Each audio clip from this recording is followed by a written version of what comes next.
Сәлеметсіздер ме достар, мен каналыма қош келдіңіздер. Бүгін біз сіздерменен кешкі асқа қызанақ пастасында бұқтырылған ет. Ерекше дәмі, ерекше атауды, ерекше тағам жасап үйренеміз. Видеоның соңына дейін менімен бірге болыңыздар, бірге жасап үйренейік.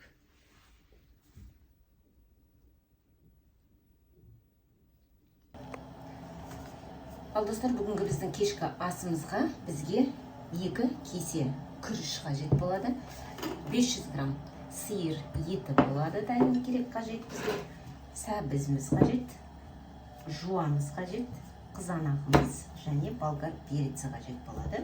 Және де бізге укроп, көкөністерден укроп қажет. Ең бірінші біз рисімізді пісіріп аламыз. Достар, біз күрішімізді жақсылап суық сумен жуып аламыз. Мінекей достар, күрішімізді жақсылап жуып алдық. Енді сковородка жаңағыдай кішкентай қазанымызға біз 150 грамм сары сұйық май құямыз. Сұйық майымызды құйып, кішкене қыздырып алған соң үстіне күрішімізді саламыз.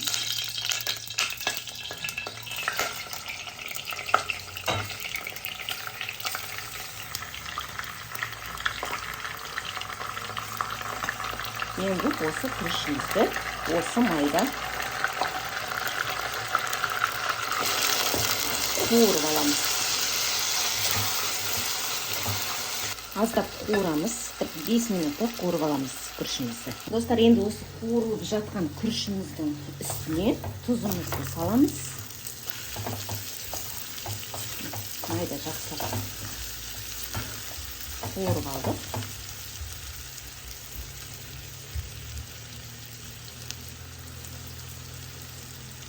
Үстіне 1,5 чай қасықтан тұз салып, тағы да жақсылап араластырып, үстіне укроп саламыз.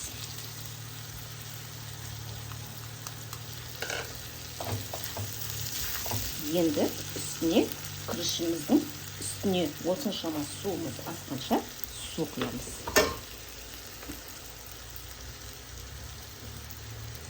Яғни ол 1 кесе болуы мүмкін, 2 кесе болуы мүмкін. Біз 2 кесе құйып көрейік. Күрішіміз судың астына батса болды.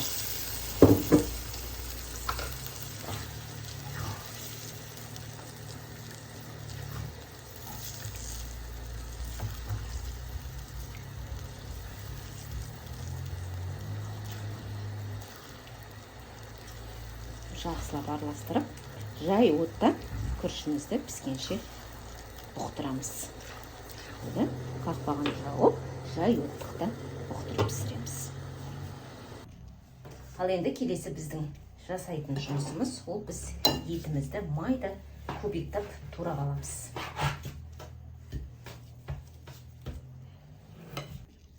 Мінекей достар, етімізді майда кубик қылып турап алдық. Енді етімізді жақсылап жуып, май құйып, майымызға қуырамыз. Қалай көрсету керек екен, пісіру керек екен, бірге жасаймыз.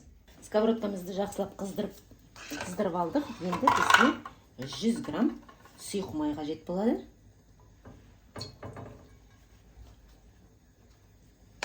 100 грамм сұйық майымызды құйып, жақсылап қыздырып, етімізді жуып қуырамыз. Етімізді жақсылап жуып алдық. Енді қақпағымызды дайындап тұрайық, суымыз шашырып кетуі мүмкін.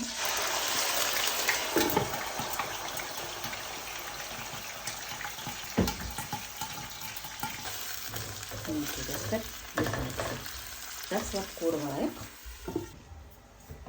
Ал достар, біздің етіміз қуырылғанша жуамызды, болгар перецімізді, сәбізімізді барлығын майда кубиктап турап аламыз.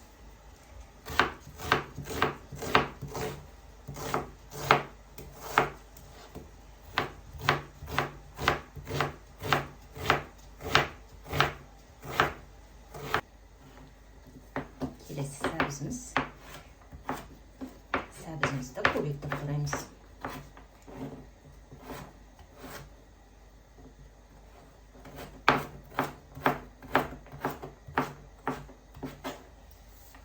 Сәбізді теркадан өткізсеңіздер де болады, бірақ көбейіктеп тураған әдемірек көрінеді. келесі болгар перецimiz. Bunu da перецimizді майда көбейтіп қойып аламыз.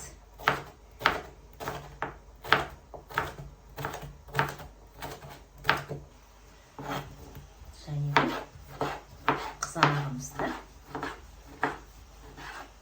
болгар перецімен бірге майда көбейтіп бірге көбейтеміз.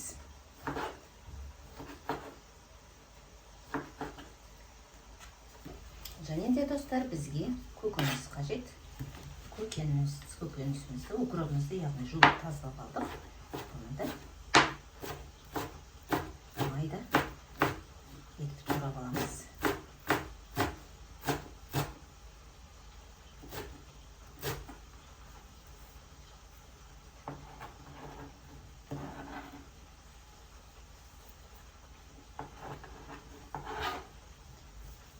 Біздің етіміздің қуырылғанына бір 15 минут уақыт болды. Енді етіміздің үстіне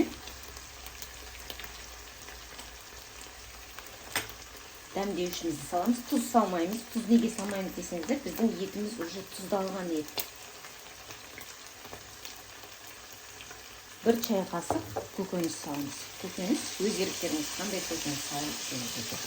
Осы етімізді жақсылап араластырғалы үстіне су құйып, етімізді піскенше бұқтырып қоямыз, жай отта.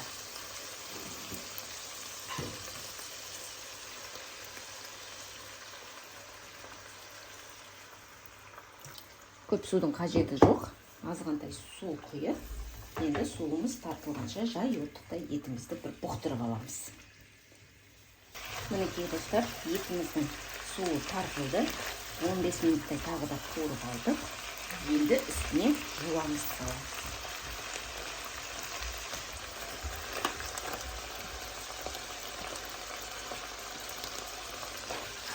Жуамызды салып, тағы да 5 минут қуырып аламыз. Жуамызды қуырып алдық, енді келесі сәбізімізді салып, тағы да 5 минут қуырып аламыз. Сәбізімізді де салып қуырып алдық, енді келесі болгар перецімізбен қызанағымызды үстіне саламыз.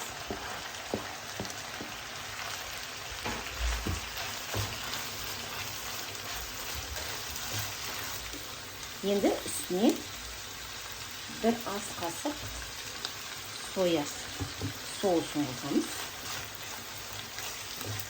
Қанық пастасын саламыз.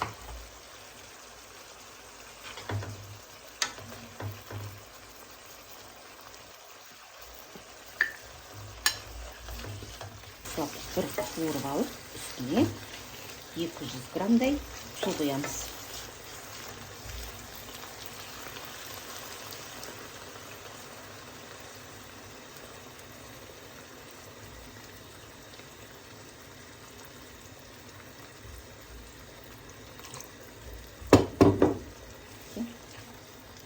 Грамдай су құйып, енді осы подливкамызды жай отта 15 минут қайнатамыз. Мінекей достар, біздің кешкі асымыз дайын. Енді үстіне укропымызды салып, бір араластырып, столға қоя берсек болады. Мінекей біздің күрішіміз де дайын.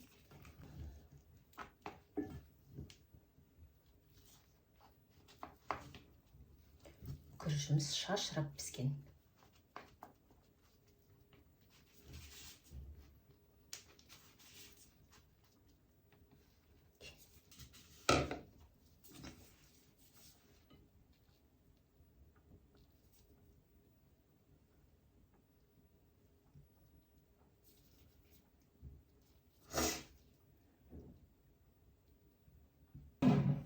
Мінекей достар, рисімізді осындай чашкада үлгіде салдық ортасына.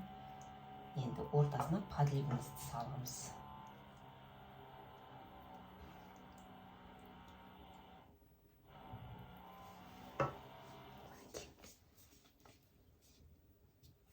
Күріштің ішіндегі подлив.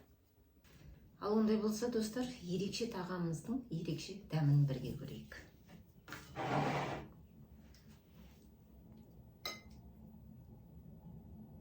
Бісміллә.